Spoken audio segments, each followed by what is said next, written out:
अगर आप भी चाहते हैं धनिया म्यूजिक की ऑडियो वीडियो सबसे पहले आप तक पहुंचे,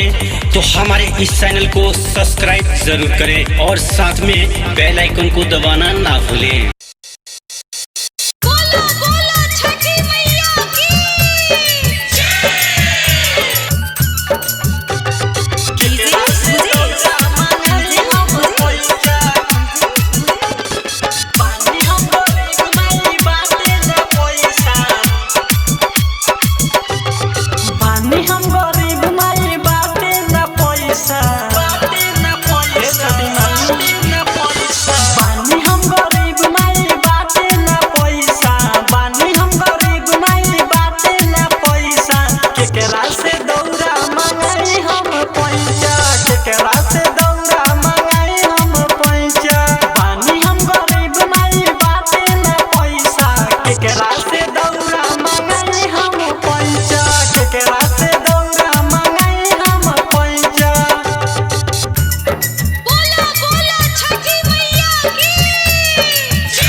भखल भारा